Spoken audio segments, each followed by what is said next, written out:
Hello student, welcome to our classes.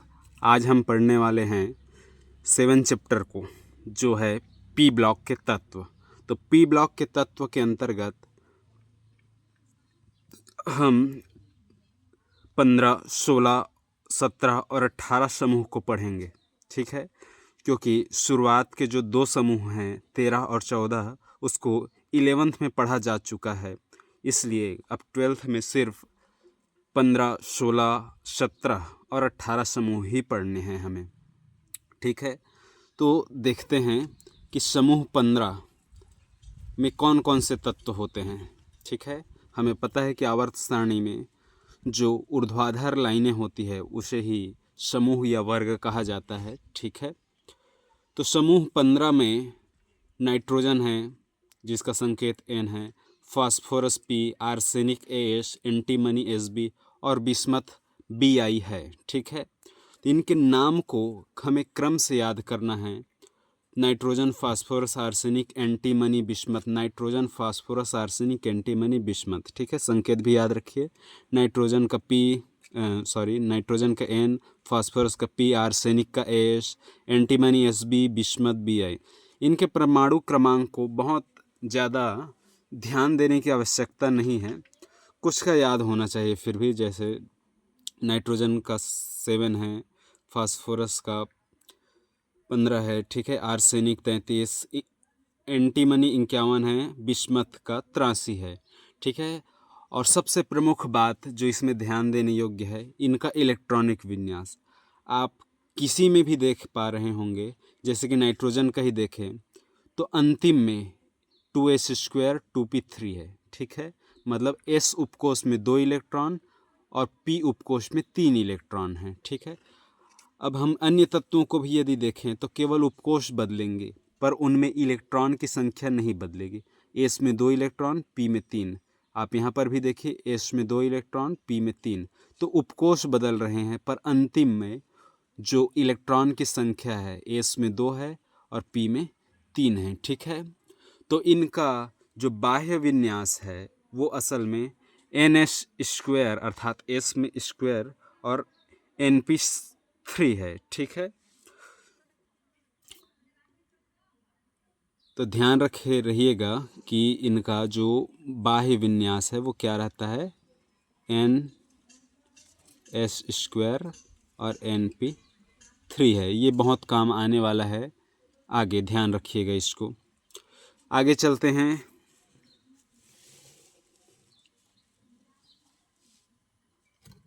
अगले question पर। ठीक है, देखिएगा। तो समूह जो 15 है उसमें जितने भी तत्व अभी हमने देखा उनके गुणों को हमें समझना होगा। ठीक है, ध्यान दीजिएगा। तो सबसे पहला है भौतिक गुण। ठीक है, भौतिक अवस्था। तो नाइट्रोजन जो है वो द्विपरमाणुक अर्थात N2 गैस है, जबकि फास्फोरस, आर्सेनिक, एंटीमनी ये सभी चतुर्थ परमाणुक अणु के रूप में रहते हैं तथा ठोस होते हैं। ठीक है, ध्यान दीजिए। नाइट्रोजन बस जो है वो द्विपरमाणुक होता है और गैस है, जबकि फास्फोरस, आर्सेनिक, एंटीमनी ये सभी चतुर्थ परमाणुक होते हैं और ठोस होते हैं। ठीक है, ध्यान रखिएगा इसे। सेकेंड पॉइंट है परमाणु तथा आयनिक त्रिज्या। इनकी परमाणु त्रिज्या 14वें समूह के तत्वों से कम होती है। 15वें समूह में ऊपर से नीचे आने पर परमाणु त्रिज्या बढ़ती है। समूह के प्रथम 3 तत्व जैसे नाइट्रोजन, फास्फोरस, आर्सेनिक इलेक्ट्रॉन ग्रहण कर ऋणायन बनाते हैं, अर्थात M में 3- है, क्योंकि इलेक्ट्रॉन ग्रहण जब किया जाता है तो माइनस डलता है, तो 3 इलेक्ट्रॉन ग्रहण करने की प्रवृत्ति रखते हैं ये तत्व। जबकि SB अर्थात एंटीमनी और बिस्मथ धनायन बनाते हैं, ये अपने 3 इलेक्ट्रॉन त्यागते हैं। ठीक है, तो शुरुआत के जो 3 तत्व हैं नाइट्रोजन, फास्फोरस, आर्सेनिक, ये इलेक्ट्रॉन ग्रहण करने की प्रवृत्ति रखते हैं, जबकि अंतिम के जो 2 तत्व है, ठीक है, SB मतलब एंटीमनी और बिस्मथ, वो धनायन बनाने की प्रवृत्ति रखते हैं। ठीक है, ध्यान रखिएगा। अभी जो हमने देखा कि जो सेकंड पॉइंट में बात करी गई है कि इनकी परमाणु त्रिज्या और आयनिक त्रिज्या कैसी होती है, तो यहाँ पर क्लियर बोला गया है कि इनकी जो परमाणु त्रिज्या है वो जो 14 समूह है, 2 समूह यहाँ पर हम देखेंगे, 15 समूह और 14 समूह को, ठीक है, ध्यान दीजिएगा। तो 14 समूह में कार्बन होते हैं और उसके नीचे सिलिकॉन होता है, जबकि 15 समूह में जो है नाइट्रोजन है, फास्फोरस है, अभी जो सभी हमने देख रखे हैं वो हैं। तो इनमें होता क्या है कि जो परमाणु का आकार है वो आवर्त सारणी में बाएं से दाएं की ओर जाते हैं, तो इस तरह से छोटा होते जाता है। तो आप इसे निश्चित रूप से समझ पा रहे होंगे कि 14 समूह के जो परमाणु है उनका आकार बड़ा होता है और 15 समूह के जो परमाणु है उनका आकार छोटा होता है, ठीक है। तो इसी बात को यहाँ पर स्पष्ट बोला गया है कि इनकी परमाणु त्रिज्या 14 समूह के तत्व से कम होती है, ठीक है। आप इसे देख पा रहे हैं, ये 14 समूह का परमाणु, ये 15 समूह का है। तो जो 15 समूह का परमाणु है वो आकार में छोटे होंगे, किंतु यदि ऊपर से नीचे की ओर आ रहे हैं तो परमाणु आकार बड़ा होता जाता है, इस प्रकार, ठीक है। तो इस बात को भी यहाँ पर समझाया गया है कि 15वें समूह में ऊपर से नीचे आने पर परमाणु त्रिज्या बढ़ती है, ठीक है। आइए देखते हैं अब अगले गुण को। तो हमारा 15वें समूह के गुणों की श्रृंखला में अगला गुण जो चल रहा है वह है गलनांक तथा क्वथनांक।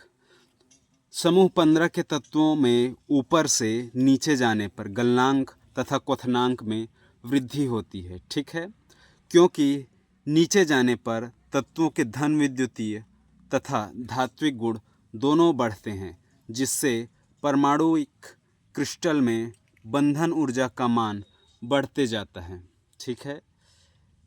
Sb मतलब एंटीमनी तथा बिस्मथ का गलनांक आर्सेनिक से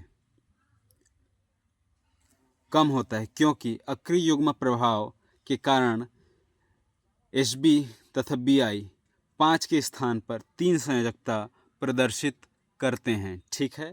तो यहाँ पर स्पष्ट समझाया गया है कि ऊपर से नीचे आएंगे, जैसे कि यहाँ पर देखिए नाइट्रोजन होता है सबसे ऊपर, उसके आगे फास्फोरस, आर्सेनिक, एंटीमनी और बिस्मथ, ठीक है, ये सभी क्रम से होते हैं। तो ऊपर से नीचे आएंगे तो गलनांक और क्वथनांक जो है वो बढ़ते जाता है। स्पष्ट बताया गया है कि ऊपर से नीचे आने पर परमाणु आकार बढ़ता है। इस तरह से परमाणु आकार बढ़ने से अंतिम कोश की नाभिक से दूरी बढ़ती है, चूँकि नाभिक से दूरी बढ़ने से इलेक्ट्रॉन पर नाभिक का जो पकड़ है वह कमज़ोर हो जाता है, अतः इलेक्ट्रॉन त्यागने की प्रवृत्ति बढ़ती है, ठीक है। इलेक्ट्रॉन त्यागने की प्रवृत्ति बढ़ेगी और इलेक्ट्रॉन त्यागने की प्रवृत्ति को ही धात्विक गुण और धन विद्युतीय गुण कहते हैं। अर्थात ऊपर से नीचे आने पर धातु गुण भी बढ़ रहे हैं और धात्विक लक्षण भी बढ़ रहे हैं, तो दोनों बढ़ते हैं, ठीक है। और परमाणु के आकार बढ़ने से जो परमाणुवीय क्रिस्टल में बंधन ऊर्जा है, अर्थात यदि परमाणु बड़े आकार के हुए तो इनको जो बांधने वाली ऊर्जा है वह बढ़ेगी, इस तरह से, ठीक है ना। इसको बंधन ऊर्जा कह रहे हैं, इसको बांधने वाली जो ऊर्जा है वो बढ़ेगी, अतः गलनांक और क्वथनांक बढ़ते जाएंगे। तो ऊपर से नीचे आने पर गलनांक क्वथनांक बढ़ते जाएंगे। इस चित्र को देखते हुए, इस पेज को देखते हुए एक बार इसे फिर से पढ़ेंगे ताकि चीज़ें और बेहतर ढंग से समझ आ सके, ठीक है, ध्यान दीजिएगा। समूह 15 के तत्वों में ऊपर से नीचे जाने पर गलनांक तथा क्वथनांक में वृद्धि होती है, ठीक है। तो ऊपर से नीचे आएंगे गलनांक क्वथनांक बढ़ेगी, क्योंकि नीचे जाने पर तत्वों के धन विद्युतीय तथा धातु गुण दोनों बढ़ते हैं। मैंने बताया कि ऊपर से नीचे आएंगे तो इलेक्ट्रॉन त्यागने की प्रवृत्ति बढ़ती है, तो इसी को कहते हैं धन विद्युतीय तथा धात्विक गुण का बढ़ना, जिससे परमाणुवीय क्रिस्टल में बंधन ऊर्जा का मान बढ़ जाता है। मैंने बताया कि अणुओं परमाणुओं के बीच जो बल है वो मजबूत होते जाएगा परमाणु आकार बढ़ने से। किंतु ध्यान ये रहे कि अंतिम के जो तत्व हैं Sb और Bi अर्थात एंटीमनी और बिस्मथ, ठीक है, उनके गलनांक क्वथनांक ऊपर के तत्वों से कम होते हैं। हालांकि यहाँ पर स्पष्ट बताया गया है कि ऊपर से नीचे आने पर गलनांक क्वथनांक बढ़ते हैं, किंतु यह नाइट्रोजन, फास्फोरस और आर्सेनिक तक ही होता है। उसके आगे बिस्मथ, एंटीमनी और बिस्मथ की ओर जाएंगे तो गलनांक क्वथनांक बढ़ने के बजाय घट जाते हैं। इसके कारण है यहाँ पर बताया गया है कि Sb तथा Bi का गलनांक आर्सेनिक से कम होता है, क्योंकि अक्रिय युग्म प्रभाव के कारण Sb तथा Bi 5 के स्थान पर 3 संयोजकता प्रदर्शित करते हैं। ठीक है, तो अक्रिय युग्म प्रभाव होता क्या है आगे हम इसको समझेंगे। ठीक है, अब हम आगे समूह जो 15 है उसके आयनन ऊर्जा के बारे में बात करेंगे। यहाँ लिखा है समूह 14 के तत्वों से अधिक होती है इनकी आयनन ऊर्जा, और समूह में ऊपर से नीचे आने पर इनकी आयनन ऊर्जा घटती है। ठीक है, तो ध्यान दीजिए यहाँ पर जो समझाया गया है आयनन ऊर्जा में कि 14 जो समूह है और 15 समूह है, तो उसमें जो तत्व रहते हैं, तो 14 समूह में कार्बन है, 15 समूह में नाइट्रोजन, फास्फोरस आदि रहते हैं। ठीक है, तो स्पष्ट बोला गया है कि समूह 14 के तत्वों से अधिक होती है, क्योंकि हमें पता है कि परमाणु का जो आकार है वो बाएं से दाएं जाने पर छोटा होता जाता है, और परमाणु आकार जितना छोटा रहेगा उसमें से इलेक्ट्रॉन निकालने के लिए अधिक ऊर्जा लगानी पड़ती है। ठीक है, तो 15 समूह में जो परमाणु है वो छोटे आकार के होते हैं, इसलिए उसमें से इलेक्ट्रॉन निकालने के लिए अधिक ऊर्जा लगानी पड़ती है, अर्थात इनका आयनन ऊर्जा अधिक होता है। 15 समूह के तत्वों का आयनन ऊर्जा अधिक होता है। ठीक है, और हमने ये भी पढ़ रखा है कि आवर्त सारणी में बाएं से दाएं जाने पर इस तरह से आयनन ऊर्जा बढ़ती है। तो इस आधार पर भी हम कह सकते हैं कि 15 समूह के तत्वों की आयनन ऊर्जा अधिक होती है। किंतु यदि ऊपर से नीचे की ओर आए तो हमें पता है कि परमाणु आकार बढ़ने लगता है, तो परमाणु आकार बढ़ने से आयनन ऊर्जा घटती है। ठीक है, परमाणु आकार के बढ़ने से आयनन ऊर्जा घटती है, तो ऊपर से नीचे आएंगे तो आयनन ऊर्जा घटती जाएगी। ठीक है, ध्यान रखिएगा। तो समूह में ऊपर से नीचे आने पर आयनन ऊर्जा घटती है, और किसी परमाणु से एक इलेक्ट्रॉन निकालने पर जो ऊर्जा लगती है उसे प्रथम आयनन ऊर्जा कहते हैं। उसी परमाणु से जब दूसरा इलेक्ट्रॉन निकाले तो जो ऊर्जा लगेगी उसे द्वितीय आयनन ऊर्जा कहेंगे, और उसी परमाणु से जब तीसरा इलेक्ट्रॉन निकाला जाता है तो जो ऊर्जा लगेगी उसे तृतीय आयनन ऊर्जा कहते हैं।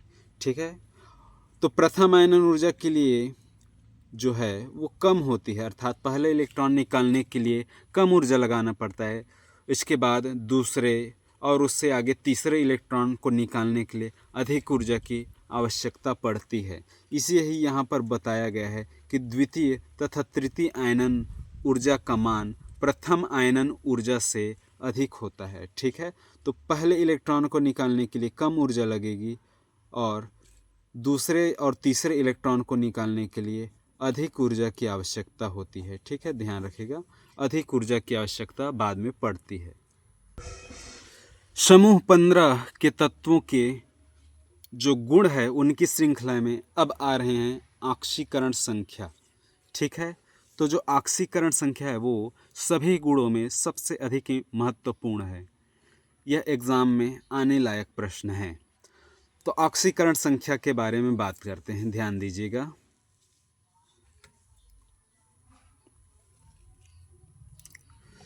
इन तत्वों का बाह्य इलेक्ट्रॉनिक विन्यास NH2 Np3 होता है, अतः ये तत्व दो ऑक्सीकरण अवस्था +3 तथा +5 प्रदर्शित करते हैं।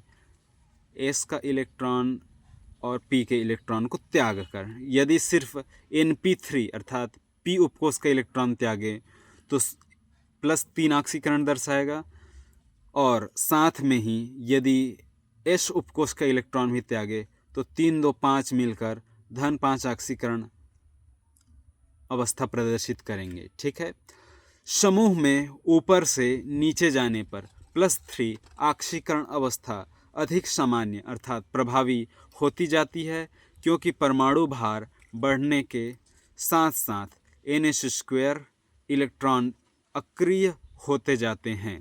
अतः बंध निर्माण में केवल Np3 इलेक्ट्रॉन ही भाग लेते हैं। ठीक है, बहुत स्पष्ट शब्दों में बताया गया है कि जो NH² Np3 में जो p उपकोष का इलेक्ट्रॉन है केवल वही बंध निर्माण में भाग लेगा और NH² भाग नहीं लेगा। कब?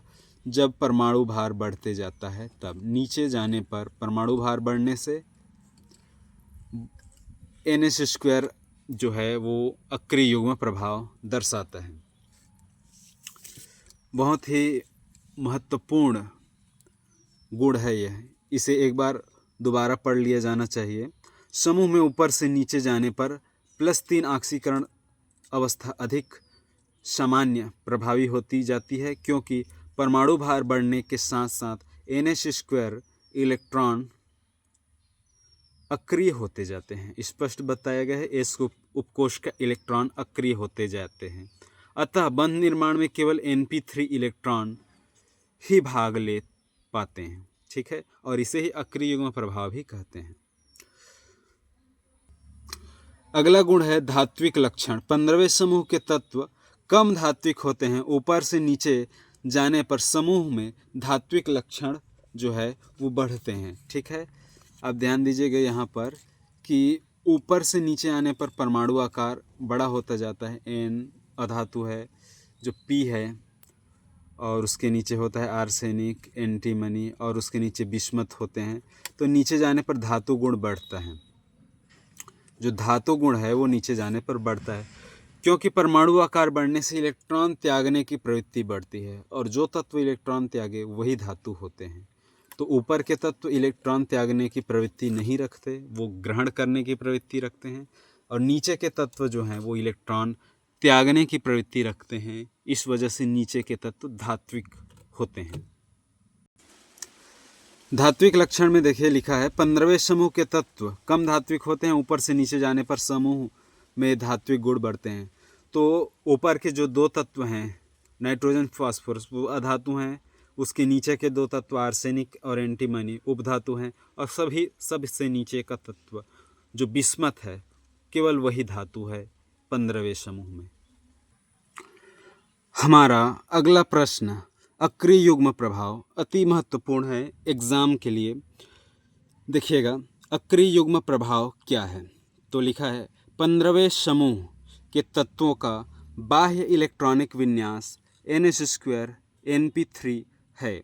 अतः ये दो ऑक्सीकरण अवस्थाएं +3 तथा +5 प्रदर्शित करते हैं।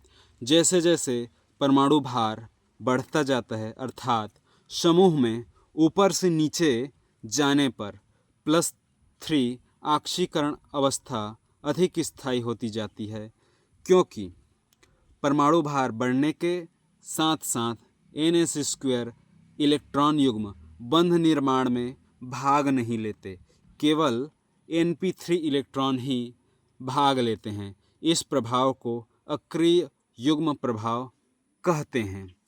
बहुत ही महत्वपूर्ण डेफिनेशन है, एग्ज़ाम में आने लायक। ठीक है, इसको ज़रूर प्रिपेयर करें। ठीक है, अक्रिय युग्म प्रभाव, इसे समझ लेते हैं कि कह क्या रहे हैं। देखिएगा तो नाइट्रोजन, उसके आगे होता है फास्फोरस, आर्सेनिक है, एंटीमनी है, बिस्मथ है। तो इन सभी का जो बाह्य विन्यास होता है NH² Np3 होता है। तो शुरुआत के तत्वों में जो है P उपकोष के इलेक्ट्रॉन भी भाग लेते हैं बंध बनाने में, और S उपकोष के भी, किंतु जैसे ही नीचे पहुंचते हैं उधर NH² अर्थात S उपकोष का इलेक्ट्रॉन बंध बनाने में भाग लेना बंद कर देता है, और इसे ही अक्रिय युग्म प्रभाव कहा जाता है। युग्म क्यों कहे? क्योंकि NH² है, अर्थात दो इलेक्ट्रॉन हैं, इलेक्ट्रॉन के जोड़े हैं, इसलिए अक्रिय युग्म प्रभाव इसे कहा जाएगा। युग्म अर्थात इलेक्ट्रॉन का जोड़ा, ठीक है।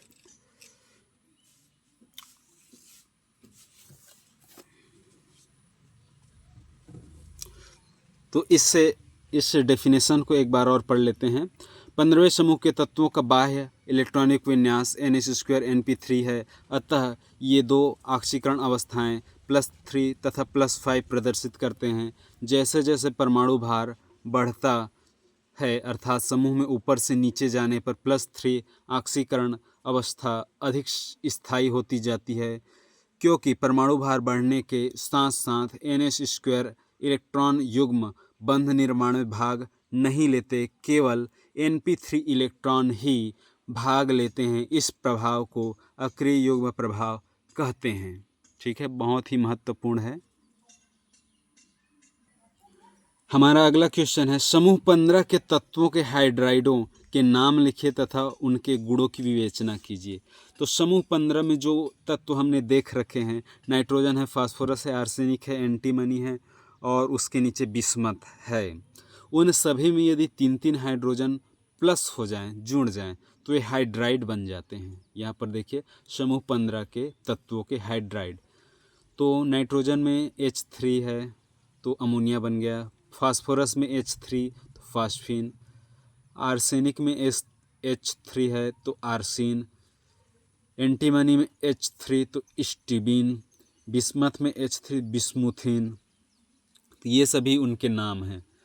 अमोनिया, फास्फीन, आर्सिन, स्टीबीन, बिस्मुथिन, इन सभी के सूत्र में आपको 3 हाइड्रोजन पीछे में जोड़ देना है, ठीक है। तो ये रहे समूह 15 के तत्वों के हाइड्राइड।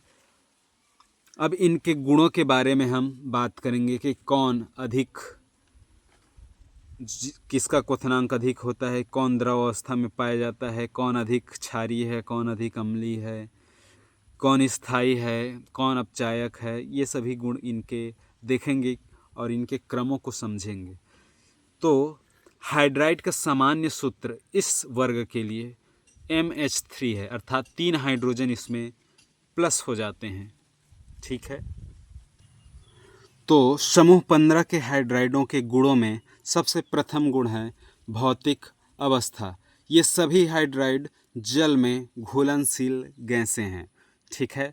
तो जो अभी हमने सभी हाइड्राइडों को देखा था, अमोनिया थे, फास्फीन थे, उसके नीचे आर्सिन था, स्टूबिन था, बिस्मुथिन था, ये सभी के हाइड्राइड, ये सभी हाइड्राइड जो है वो गैसें होती हैं। सेकेंड पॉइंट है विषैली प्रकृति। NH3 अर्थात अमोनिया को छोड़कर सभी अति विषैली होते हैं। जो अमोनिया है वो विषैली नहीं होती, उसके अलावा जो फास्फीन है, आर्सिन है, वो सभी विषैली होती है। अगला है स्थायित्व, ठीक है।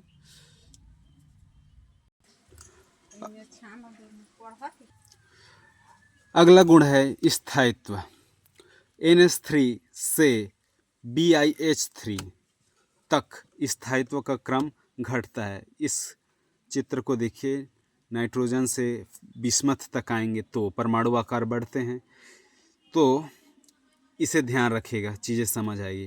तो NH3 से BiH3 तक स्थायित्व क्रम घटता है, क्योंकि नाइट्रोजन से बिस्मथ तक परमाणु त्रिज्या बढ़ने के कारण, तो नाइट्रोजन से बिस्मथ की ओर आते हैं तो परमाणु त्रिज्या बढ़ती है, ठीक है। यहाँ पर स्पष्ट दिखाई पड़ रहा है कि बिस्मथ का परमाणु आकार बड़ा है, नाइट्रोजन का परमाणु आकार छोटा है। अतः नाइट्रोजन से बिस्मथ तक परमाणु त्रिज्या बढ़ने के कारण MH बंध, यह MH बंध क्या है, तो इन्होंने हाइड्रोजन को जो पकड़ रखा है इस तरह से, इस बंध को ही MH बंध कहा जा रहा है। तो MH बंध दुर्बल होने लगता है, तो परमाणु आकार अधिक बड़ा होने के कारण जब वो हाइड्रोजन को पकड़ता है तो MH बंध जो है वो दुर्बल होने लगता है। अतः स्थायित्व का क्रम, तो कोई परमाणु जितना छोटा होगा वो उतनी ही दृढ़ता से हाइड्रोजन को पकड़ता है। तो नाइट्रोजन जब पकड़ेगा तो वो ज़्यादा दृढ़ता से पकड़ेगा। इस वजह से NH3 अर्थात अमोनिया अधिक स्थायी होगा, क्योंकि उसमें जो बंध है वो प्रबल है। और जो बिस्मत पकड़ेगा वो दुर्बलता से पकड़ता है, इस तरह से। तो NH3 सबसे प्रबल, उसके बाद PH3, उससे दुर्बल होगा आर्सेनिक, उससे दुर्बल है एंटीमनी जो पकड़ा है, उससे दुर्बल है BiH3। तो सबसे दुर्बल है, सबसे कम स्थायी है BiH3 और सबसे अधिक स्थायी है अमोनिया। अपचायक गुण की भी व्याख्या इसी चित्र से हम कर सकते हैं, ध्यान दीजिएगा। NH3 से BiH3 तक अपचायक गुण बढ़ता है, ठीक है। ऊपर से नीचे आने पर अपचायक गुण बढ़ता है, क्योंकि वे हाइड्राइड जो आसानी से H त्यागते हैं प्रबल अपचायक कहलाएंगे। तो ऊपर से नीचे आने पर बंध लंबाई बढ़ने से हाइड्रोजन को दुर्बलता से पकड़े रहता है, अतः त्यागने की प्रवृत्ति अधिक होती है। तो अमोनिया से बिस्मथ की ओर आने पर, अर्थात नाइट्रोजन से बिस्मथ की ओर आने पर बंध दुर्बल होते जाते हैं, अतः त्यागने की प्रवृत्ति बढ़ती है। हाइड्रोजन को त्यागने की प्रवृत्ति बढ़ेगी, अतः अपचायक गुण बढ़ता है। यहाँ पर देखते हैं क्या लिखा है। NH3 से BiH3 तक अपचायक गुण बढ़ता है। BiH3 सबसे प्रबल अपचायक है। NH3 से BiH3 तक जाने पर MH बंध की प्रबलता घटती है, अर्थात ऊपर से नीचे आने पर MH बंध, मैंने बताया क्या होता है, घटती है उसकी प्रबलता, ठीक है। तो नीचे का दुर्बल है, यहाँ पर हमने लिख रखा है, जिससे हाइड्रोजन मुक्त करने की प्रवृत्ति बढ़ती है। ये Bi अर्थात बिस्मथ आसानी से हाइड्रोजन त्याग सकता है। तो NH3 से अच्छा अपचायक PH3 से अच्छा अपचायक ASH3 उससे अच्छा अपचायक SbH3 और सबसे अच्छा अपचायक BiH3, क्योंकि ये आसानी से हाइड्रोजन त्यागेगा। इसके आगे अब बात करेंगे क्षारीय स्वभाव के बारे में। जो हाइड्राइड है उनमें कैसा क्षारीय स्वभाव पाया जाता है। तो इस समूह के तत्व लुईस क्षार के समान व्यवहार करते हैं। क्षारीय गुण समूह में ऊपर से नीचे की ओर जाने पर कम होता है, क्योंकि समूह में नीचे जाने पर परमाणु आकार बढ़ते हैं तथा अक्रिय युग्म प्रभाव के कारण एकांकी इलेक्ट्रॉन युग्म त्यागने की प्रवृत्ति घटती है। तो स्पष्ट कह रहे हैं कि NH3 जो है वो सबसे अच्छा क्षार है। उससे आगे जाते हैं PH3 आर्सेनिक के जो हाइड्राइड हैं, उधर जाने पर क्षारीय स्वभाव गुण, जो गुण है क्षारीय गुण है, वो घटते हैं, ठीक है। स्पष्ट शब्दों में कह रहे हैं कि जैसे जैसे परमाणु भार बढ़ेगा, अर्थात नीचे की ओर जाएंगे, क्षारीय स्वभाव घटते हैं। इसे एक बार फिर देखेंगे। इस समूह के तत्व लुईस क्षार के समान व्यवहार करते हैं। क्षारीय गुण समूह में ऊपर से नीचे की ओर जाने पर घटते हैं, कम होते जाते हैं, क्योंकि समूह में नीचे जाने पर परमाणु आकार बढ़ते हैं। हमने देख रखा है कि नीचे जाने पर परमाणु आकार इस तरह से बढ़ते हैं तथा अक्रिय युग्म प्रभाव के कारण एकांकी इलेक्ट्रॉन युग्म त्यागने की प्रवृत्ति घटती है, ठीक है। गुणों में एक अंतिम गुण बच गया है, इसे कंप्लीट कर लेते हैं। तो N की उच्च विद्युत ऋणता के कारण NH3 में हाइड्रोजन बंध पाया जाता है, ठीक है। तो जो अमोनिया है उसमें नाइट्रोजन का परमाणु आकार छोटा रहता है, इस कारण नाइट्रोजन की विद्युत ऋणता उच्च होती है, अतः इनके अणुओं में, अमोनिया के अणुओं में हाइड्रोजन बंध पाया जाता है तथा ये अणु संगुणित अवस्था में पाए जाते हैं। संगुणित अर्थात उनके अणु आपस में जुड़कर इस तरह से पास पास होते हैं, तो पास पास एकत्रित होना संगुणित कहलाता है। तो संगुणित अवस्था में पाए जाते हैं, जबकि फास्फोरस आर्सेनिक एंटीमनी बिस्मथ की विद्युत ऋणता हाइड्रोजन के समान होती है, अतः ये हाइड्रोजन बंध नहीं बनाते। तो जो अमोनिया है केवल उसी को द्रव अवस्था में लाया जा सकता है। हालांकि अमोनिया भी गैस ही होती है, किंतु इसको द्रवित करके गैस को द्रव में बदला जा सकता है, किंतु फास्फीन है, आर्सीन है, इन्हें द्रवित नहीं किया जा सकता, ये गैस ही रहेंगे हमेशा, ठीक है।